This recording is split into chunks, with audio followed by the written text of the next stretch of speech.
주식 투자를 하다 보면 하루 종일 많은 정보를 받게 됩니다.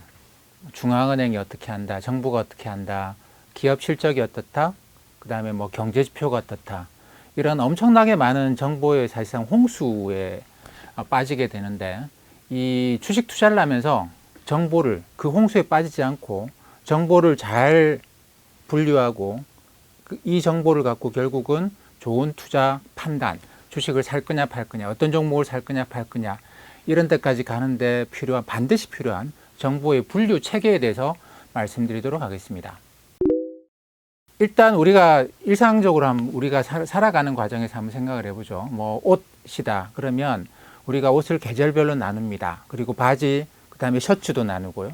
속옷과 겉옷도 구분을 하죠. 뭐 또 양말 따로 두고. 이걸 만약에 모두 다 한 군데 그냥 다 몰아넣었다고 한다면 우리가 옷을 잘 선택할 수가 없을 겁니다. 도서관도 마찬가지 아닙니까? 들어오는 책을 모두 다 그냥 다 한꺼번에 몰아넣기만 하면 거기서 우리가 어떤 정보나 지식을 얻을 수가 없을 겁니다.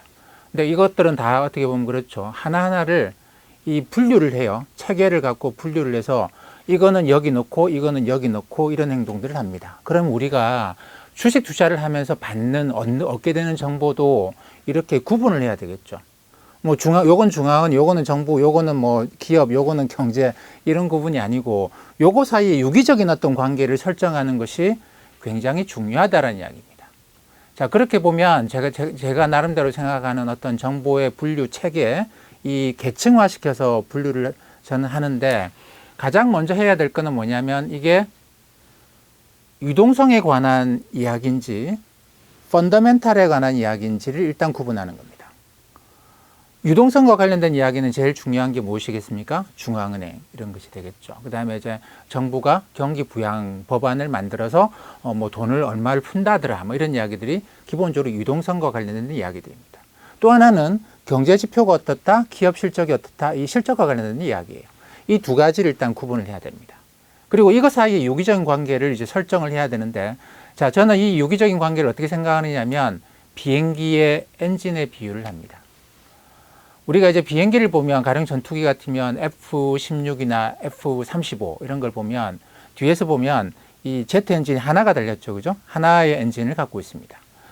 엔진이 하나가 있는 비행기가 있어요. 전투기 중에 좀 소형 전투기, 작전 반경이 좀 좁은 전투기 같은 경우에는 엔진이 하나죠. 근데 이 엔진이 하나면 어떤 일이 발생할 수 있겠습니까? 극히 드문 경우긴 하지만 엔진이 노후화돼서 엔진이 비행 중에 꺼져버리면 비행기가 추락을 하는 일이 발생하겠죠. 그죠?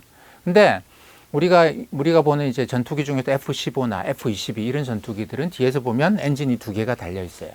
그리고 우리가 타고 다니는 여객기 2개 이상의 엔진을 갖고 있습니다. 저는 이 유동성과 펀더멘탈이라고 하는 걸 주식시장이 날아가게 하는데 2개의 엔진 역할을 한다고 생각합니다. 엔진 2개가 반드시 필요한 건 아니에요. 엔진 2개가 반드시 필요한 건 아니고, 가령 비행기가 날아가다가 엔진 하나가 꺼졌다, 또 다른 엔진 하나 가지고도 충분히 날아갈 수 있습니다. 엔진 2개가 꼭 다 켜져 있어야 되는 것은 아니거든요. 이 때문에 주식시장이 언제 폭락을 하느냐, 비행기가 날아가지 못하고 떨어지려 그러면 이 2개의 엔진이 다 꺼져야 되는데 언제 주식시장이 폭락을 하느냐, 유동성은 준비가 안 돼 있는데 기업 실적과 경제가 급격하게 악화되는 거예요. 지난 바이러스 초기 국면이 그랬죠. 중앙은행도 준비가 안 돼 있었고 정부도 준비가 안 돼 있었는데 경제는 급격하게 추락을 합니다. 이쪽은 준비가 안 돼 있어요. 펀더멘탈의 엔진이 꺼졌는데 유동성의 엔진이 켜져 있지 않은 상태였다라는 것입니다. 이 상태면 비행기가 추락하듯이 주가도 폭락을 합니다. 일반적으로, 그리고 이제 경기 침체 초기 국면에서도 마찬가지인데요. 경기 침체가 생기면서 기업들의 부도가 막 증가하기 시작을 하죠. 그러면 경제 지표가 나빠지고 기업 실적이 나빠지면서 펀더멘탈 엔진이 꺼지는 겁니다. 꺼지는데 그때 중앙은행이 금리를 낮춘다라고 해서 유동성 엔진을 켜서 그냥 비행기가 계속 유지가 될 수도 있고, 중앙은행이 아무리 금리를 낮추고 유동성을 공급을 해도 이 유동성 엔진이 안 켜질 때가 있어요. 그때가 어떤 때냐면 기업들의 연쇄적인 부도가 발생하게 되면 중앙은행은 돈을 넣습니다. 정부도 경제에 돈을 넣는데 이 기업 부도가 발생하게 되면 사람들이 자기가 가지고 있는 돈을 이거 굉장히 위험하다라고 해서 이제 돈이 안 돌기 시작을 하는 거예요. 외부에서 중앙은행과 정부가 돈을 외부에서 넣어줍니다만 경제 내부에서 사람들이 원래 돈을 돌리던 돈이 있는데 그걸 안 돌리고 그냥 자기가 그냥 갖고 있는 겁니다. 아이고, 부도가 얼마나 생길지 모르기 때문에 일단 지금은 피하고 보자. 이렇게 되면 중앙은행과 정부가 아무리 돈을 집어넣어도 유동성 엔진이 켜지지를 않아요. 그래서 경기 침체 초기에 이런 경우가 꽤 있습니다. 2008년에도 그랬는데 경제 지표가 현저하게 악화돼요. 기업 실적도 나빠지는데 중앙은행이 막 금리 낮추고 정부가 경기 부양한다고 하는데도 주가가 계속 떨어지는 경우가 있습니다. 어떤 경우냐? 그 기업 부도 때문에 이 유동성 엔진이 켜지지 않는 경우예요. 근데 지금은 어떤 경우겠습니까? 지금은 바이러스 초기 국면에서 이게 유동성 엔진이 켜지지 않은 상황에서 펀더멘털 엔진이 꺼져버렸고, 그러니까 비행기가 막 추락하다가 이번에는 유동성 엔진을 굉장히 빠른 속도로 유동성 엔진을 켰습니다. 그리고 기업이 부도가 나게 안 하는 게 유동성 엔진이 켜져 있는 가장 중요한 거거든요. 기업이 부도 나기 시작하면 중앙은행이 아무리 돈 넣어봤자 사람들은 어휴 위험해 안 돼라고 해서 몸을 움츠리고 돈은 안 돌기 시작을 합니다. 외부에서 돈을 중앙은행이 넣었다? 필요 없습니다. 그 정도 돈 가지고는 경제에 필요한 돈이 안 돼요. 사람들이 자발적으로 갖고 있는 돈을 투자도 하고 거래도 하고 하면서 경제가 돌아가줘야 되는데 이걸 이제 경제학에서는 내생적 화폐라고 이야기하거든요. 중앙은행, 정부가 경기 부양책 쓴다, 이게 양적 완화한다, 자산 매입한다 이런 것들은 외생적 화폐라고 부르는데 이 외생적 화폐를 넣어봤자 내생적 화폐가 워낙 규모가 크기 때문에 사람들이 부도 때문에 위축되어 있는 상황에서는 이게 유동성 엔진이 켜지지 않는다라는 겁니다. 근데 지금은 초기 단계 중앙은행과 정부가 외생적으로 화폐를 공급을 했고 또 이 기업 부도가 발생 안 하도록 기업들한테 그 돈을 몰아서 줬어요. 그러면서 기업 부도를 물론 발생하긴 했습니다만 최소한으로 막았습니다. 미국에서도 기업 부도 현황을 보면 물론 기업 부도가 발생하는데 우리나라로 따지면 우리나라도 이제 기업이 파산하는 경우도 있죠. 그다음에 또 하나는 파산하는 게 아니고 구조조정, 채무 재조정하는 경우도 있는데 미국의 경우에는 파산법 11조, 13조 이런 게 있습니다. 그 13조는 파산이에요. 근데 11조는 파산이 아니고 채무 재조정입니다. 근데 지금 나타나고 있는 부도라고 하는 거는 거의 대부분 11조, 그러니까 채무 재조정이기 때문에 사실상 우리가 그렇게 위험하다고 생각하는 그런 구조는 아니죠. 근데 무질서하게 파산이 일어난 13조로 이제 파산이 일어나기 시작하면 이거는 유동성 엔진이 돌아갈 수가 없다라는 겁니다. 그러니까 지금은 초기에 정부나 중앙은행이 관리를 잘해서 유동성 엔진을 빨리 켰고 이 엔진이 지금 유지가 되고 있는 상황에다가 그 다음에 이쪽에서 기업 실적과 경제 쪽에서도 3분기에 어쨌든 경제 활동을 활발하게 하니까 이것도 꽤 엔진이 돌아가고 있는 상황이에요. 그래서 주가가 올라가고 있는 그런 국면으로 봐야 되겠죠. 특히나 이 중에서는 기업 실적이 굉장히 좋아지는 애들도 있습니다. 우리가 흔히 이야기하는 언택트 기업들. 최근에 이제 미국 경우에도 아마존이나 이런 페이스북이나 마이크로소프트나 이런 기업들 실적 발표하는 거 보면 넷플릭스나 발표하는 거 보면 그 바이러스가 돌고 난 이후로 기업 실적이 더 좋아지거든요. 그러니까 지금 모든 기업들의 실적이 다 나빠지는 게 아니고 이런 기업들은 실적도 돼요. 근데 유동성 엔진까지 켜놨죠. 엔진 2개가 들어가고 있습니다. 좀 과속이다 싶을 정도로 이쪽 영역에서는 그러니까 이제 비행기가 훨씬 더 빠른 속도로 날아갈 수 있는 그런 환경이 돼 있는 건데 이 일반적으로는 중앙은행이나 정부는 경제가 잘 돌아가면 이 엔진 끄죠. 다음에 필요할 때 또 켜려고. 근데 지금은 많은 부분에서 이 펀더멘탈 엔진이 꺼져 있는 상태고 일부 언택트 쪽에서는 엔진이 켜져 있는 거기 때문에 이쪽 엔진까지 켜놓고 나니까 경제 전체적으로는 좀 균형을 맞췄는데 언택트 관련해서는 좀 과잉인 상황이 벌어지고 그러다 보니까 이쪽 주가가 좀 치고 나가는 경향이 좀 뚜렷하게 보인다. 그렇게 판단을 하시면 될 것 같습니다. 그래서 우리가 이제 주식시장에 주식 투자를 하면서 보는 정보 중에서 정보를 분류하는데 처음 분류는 이건 유동성과 관련된 정보냐, 돈이 얼마나 많이 돈이 공급이 되느냐, 그리고 그 돈이 얼마나 잘 도느냐, 이게 이제 유동성 엔진이라고 봐야 될 것이고 또 하나는 경제가 얼마나 좋으냐, 기업 실적이 얼마나 좋아질 것 같으냐, 나빠질 것 같으냐, 요건데 이 두 가지는 비행기 엔진의 비율을 할 수가 있겠습니다. 그리고 하나의 엔진이 꺼진다고 하더라도 하나의 엔진이 켜져 있으면 추락은 하지 않아요. 이런 각도에서 보시면 될 것 같습니다.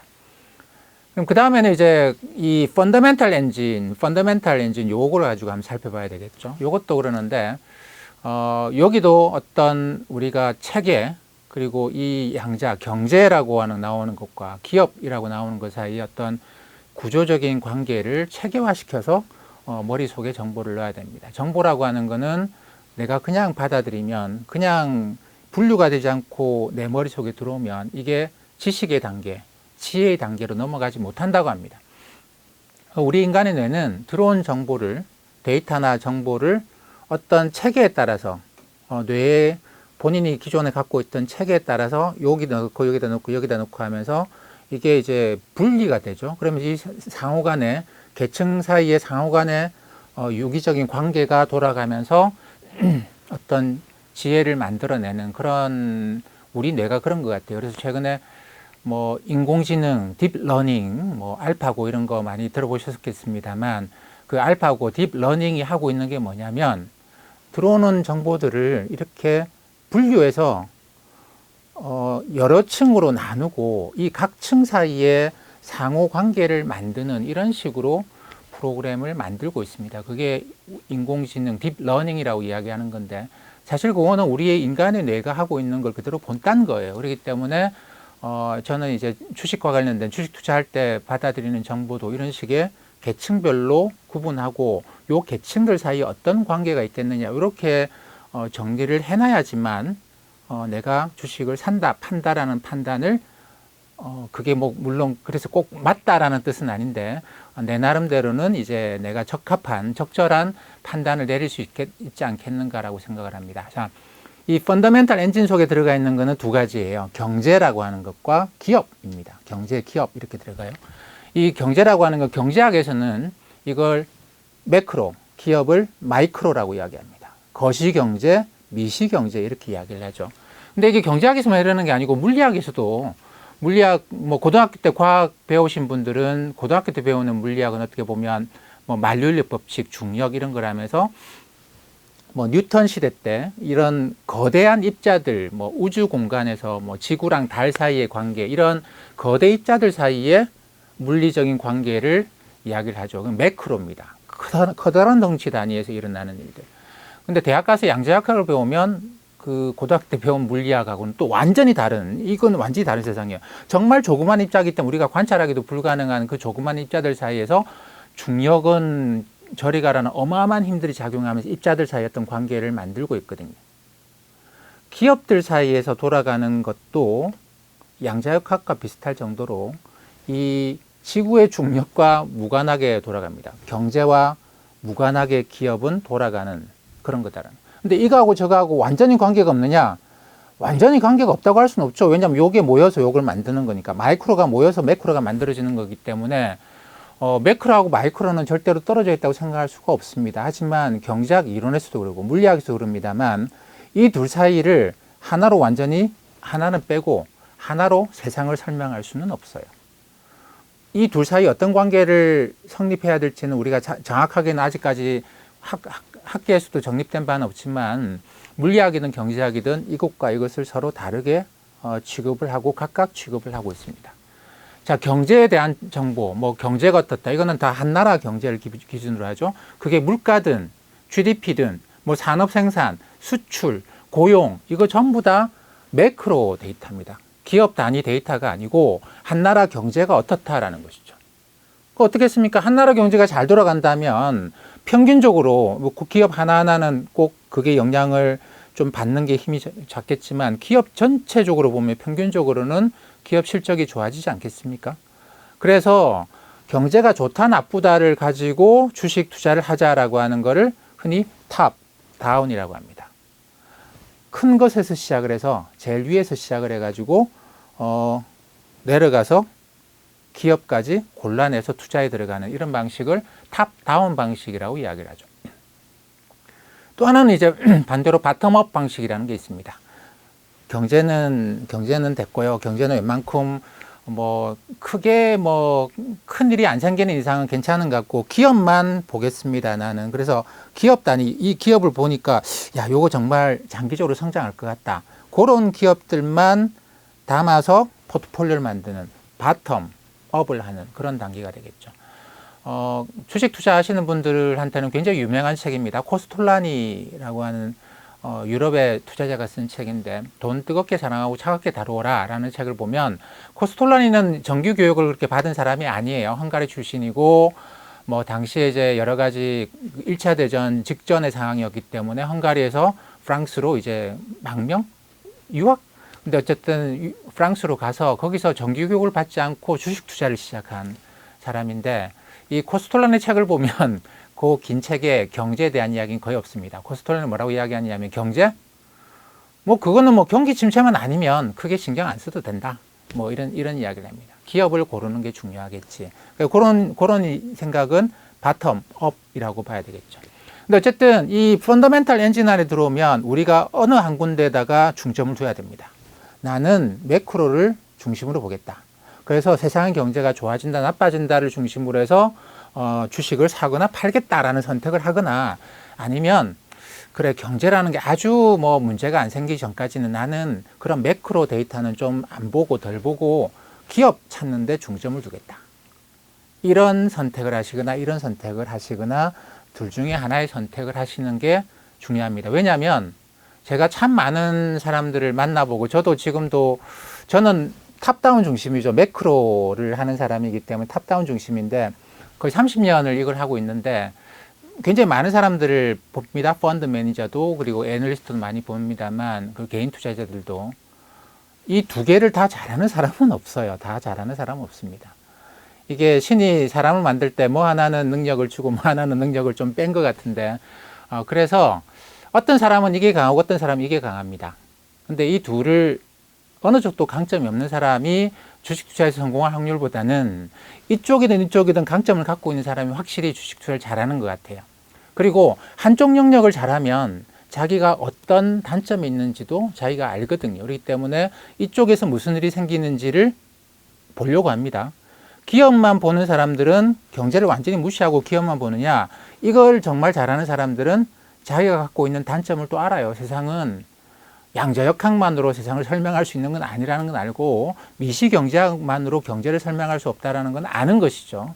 그러다 보니까 이 기업을 하는 사람들도 한 번씩은 경제를 살펴봅니다. 그래서 이분들한테는 제가 이게 그 마이크로하게 바텀업 하는 걸 하는데 어느 정도 익숙해지신 분들한테, 보통 한 2, 3년의 시간이 지나면 요 틀에 대해서 어느 정도 익숙해지실 건데, 그러고 나면 제가 뭐 많이 이야기를 하고 다니는 경제가 어떻고 이런 이야기는 아주 자주 들으시면 한 달에 한 번, 아니면 분기에 한 번 정도씩만 들으시면 됩니다. 물론 경제 상황이 굉장히 심각한 것 같다, 경기 침체다 그러면 뭐 1, 2주에 한 번씩 들으실 수도 있겠습니다만, 그런 상태가 아니면 뭐 한 달에 한 번 또는 3개월에 한 번 이렇게 들으시면 될 것 같아요. 지금 제가 이분들한테는 마이크로하게 시작을 하고 바텀업 이렇게 하시는 분들한테는, 이게 익숙해진 분들한테는 어떤 이야기를 말씀을 드리느냐면, 지금 경제는 2분기에는 바이러스 때문에 도시 봉쇄하면서 경제가 현저하게 악화가 됐죠. 지금은 어떤 상태냐면 경제와 바이러스 확산 사이에 균형을 맞추려고 합니다. 2분기처럼 바이러스 확산을 무조건 막으려고 덤벼들면 경제가 너무 망가지는 것이죠. 그러다 보니까 경제가 피해가 너무 커요. 그래서 지금은 바이러스 확산은 어느 정도 용인하지만 이걸 우리가 제로까지 낮추려고 하는 건 의미가 없다고 생각을 해서, 이게 컨트롤 가능한 바이러스 확산 정도까지만 용납을 하고 요 정도에서 최대한 경제를 끌어올리려고 하는 과정에 있습니다. 왜냐하면 이 상태로 2분기처럼 계속 경제를 죽여가면서 봉쇄해서 계속 갈 수는 없다고 생각하기 때문이죠. 근데 이게 이제 다시 바이러스 확산이, 지금 확산은 빠른데 중증 환자들은 잘 안 나오고 있거든요. 근데 환절기에 가게 되면 다시 바이러스 확산 속도도 빨라지고 중증 환자들도 많아질 것 같아요. 그러면 다시 경제를 피해를 주면서 바이러스 확산을 막을 수밖에 없습니다. 그러니까 지금 이게 2분기, 3분기, 4분기, 2분기 경제 나빠지고 3분기는 좋아졌다가 4분기는 다시 나빠지는 그런 상황일 것 같다. 그렇기 때문에 바텀업 하시는 분들한테는 4분기에 경제가 이제 그 환절기가 되면서 사람들의 이동이 다시 둔화가 되기 시작하면 경제가 둔화가 되는 거니 그때는 좀 조심하셔야 되겠습니다라고 이야기를 합니다. 그 지표는 어떻게 보느냐? 지난번에 말씀드렸던 것 같은데 구글이나 애플 이런 데 보면 모빌리티 이동성 지수 이런 게 있거든요. 그런 걸 보면 전 세계 애플 지수는 전 세계 40 몇 개 나라에 어제자 데이터까지 나와요. 그렇기 때문에 우리가 흔히 말하는 리얼타임으로 실시간으로 지금 경제가 지금 나빠지려고 하는 것 같다. 경제가 지금은 괜찮은 단계인 것 같다라는 걸 판단하실 수 있을 것 같습니다. 그래서 바텀업 하시는 분들은 이것만 기억을 하시면 되고, 뭐 특별하게 매번 나오는 실업률이 얼마다, 뭐 GDP 성장률이 얼마다, 그냥 그거는 가십거리지. 그냥 그걸 중요하게 내가 정보로 받아들여서 투자 판단에 굉장히 결정적인 요소로 쓰겠다? 그러실 필요는 없습니다. 그 다음에 이제 나는 탑다운 중심이다. 나는 경제가 좋으냐 나쁘냐에 가지고 판단을 하겠다. 이렇게 보면 지금은 이제 굉장히 애매한 단계에 와 있죠. 그래서 저도 좀 그런 편이긴 합니다만, 매크로하게 세상을 보고 주식 전략을 이야기하는 사람들은 지금 주식에 대해서 좀 지금은 주식 비중을 좀 줄여야 될 때다라고 생각을 합니다. 왜냐하면 매크로만 보니까 기업을 뭘 산다, 지금 언택트 기업들 중심으로 주가가 올라가고 있습니다만, 전체적으로 보면 그렇게 주가가 올라가는 건 아니고 약간 올라가기도 하고 좀 횡보하다가 조금 올라가다가 또 횡보하다가 이런 모양. 그러니까 전체적으로 보면 박스권에 와 있다고 생각을 하기 때문에, 거기다가 이제 이게 4분기가 환절기가 되면 다시 바이러스 환자들이 많이 생기면서 그리고 중증 환자들이 늘어나면서 다시 바이러스 확산을 막기 위해서 경제에 피해를 줄 수밖에 없는 단계로 가지 않겠는가. 그렇다고 본다면은 경제가 이 펀더멘털 엔진이라는 게 지금 잠깐 켜졌다가 다시 또 켜지고 꺼지고를 이 환절기, 계절에 따라서 반복하는 그런 현상이지 않겠는가라는 것 때문에, 경제를 보는 사람들은 조금 지금 현재 상황에 대해서 조금 이제 부정적인 상황이 올 것에 대비해라, 이런 이야기들을 많이 합니다. 그리고 근데 이제 이 이야기하는 마이크로에 중점을 두는 사람들하고 매크로에 중점을 두는 사람들하고는 성향이 좀 차이가 있어요. 확실히 있습니다. 제가 이제 어떤 사업하시는 분하고 점심을 먹으면서 이런저런 이야기를 나눠본 적이 있는데, 제가 경제 전망을 쭉 이야기하니까 이 사업하시는 분이, 이게 좀 예전 이야기입니다. 최근 이야기는 아니고, 사업하시는 분이 그런 말씀을 하시더라고요. 우리 사업하는 사람들은 말이에요, 세상을 무조건 좋게 봅니다. 안 그러면 사업 못해요. 이렇게 말씀하시더라고요. 그것도 제가 볼 때 맞는 이야기거든요. 마이크로하게 내가 이 기업을 산다, 세상이 좋아질 거다. 어쨌든 전체적으로는 뭐 사이클은 있겠지만 하고 생각하지 않으면 이 기업을 왜 사겠습니까? 그렇기 때문에 바텀업 하는 사람들은 기본적으로 이걸 한 2, 3년 하다 보면 성향 자체가 잘 될 거야 그냥 라고 하는 식의 생각이 굉장히 강하게 머릿속에서 이제 기본적으로 회전을 하면, 어떤 정보가 들어오면 그래 경제는 뭐 좀 그랬다가 다시 좋아질 거야 이런 식으로 생각을 하게 됩니다. 탑다운으로 보는 사람들은 경제가 맨날 돌고 도는 걸 보게 되죠. 요걸 중점으로 보기 때문에 너무 좋아지면 나빠진다고 이야기할 거고요. 나빠지면 좋아진다고 이야기합니다. 이 사람들의 강점은 뭐냐면, 이때 추세가 바뀌는 거를 그나마 이야기할 수 있어요. 물론 뭐 꼭 다 맞는 건 아닙니다만, 틀리는 경우도 많습니다만, 추세가 바뀔 수 있다라는 이야기를 할 수 있는 사람들이죠. 그러다 보니까 좀 세상식 가고 있는 것 반대되는 이야기를 할 수 있는 사람들이 매크로를 하는 사람들이고, 마이크로를 하는 사람들은 굳이 세상에 반대되는 이야기를 안 해요. 왜냐하면 지금 이거 사서 계속 올라가는 걸 원하기 때문에. 그래서 나는 이것든 저것든 나는 뭐 중심을 잘 잡고 투자를 하겠다고 생각을 하시면, 매크로 하는 사람과 마이크로 하는 사람의 이야기를 구분해서, 이 사람은 이런 편향이 있구나, 바이어스가 있구나, 이 사람은 이런 편향 바이어스 있구나 생각을 하고 보셔야 됩니다. 근데 매크로 하는 사람들은 경제 앞으로 계속 좋아질 거예요 라고 이야기하는 사람들보다 나빠질 수도 있어요, 이런 식으로 한 번씩 좀 부정적인 이야기를 하는 사람들이 경제를 잘 보는 사람들일 겁니다. 왜냐하면 기본 성향이 그쪽으로 가 있고 그걸 보기 때문이죠. 기업 단위를 보는, 마이크로하게 보는 사람들은 이거 좋아질 거예요 라고 낙관적인 이야기를 하는 사람들이 그 기업을 잘 보는 사람들일 가능성이 높습니다. 그 사람은 편향이 있습니다. 편향 없는 사람은 저는 없다고 생각을 하거든요. 완전한 중립 없습니다. 그러면 나는 이제 그 사람들이 주는 그런 정보를 갖고, 뭐 많은 경우에 펀더멘털 엔진 안에 들어가 보면 개인 투자자들은 직접 내가 경제 지표를 보고 기업 실적을 직접 보고 판단을 하는 것보다 그것보다는 이걸 본 어떤 전문가가 하는 이야기를 듣고 정보를 얻게 되는데 그 정보를 이제 체계화시키는 게 필요하죠. 근데 그 전에 이 정보에는 분명히 정보만 있는 게 아니고 어떤 편향이 묻어 들어옵니다. 이 사람들의 편향. 근데 매크로하게 세상을 보는 사람과 마이크로하게 세상을 보는 사람들은 다 그 어느 정도의 편향을 갖고 있다라는 걸 생각을 하시고, 그렇기 때문에 어차피 여기는 이런 편향이 있으니까 이런 편향이 이렇게 있는 사람이 좋을 것 같아.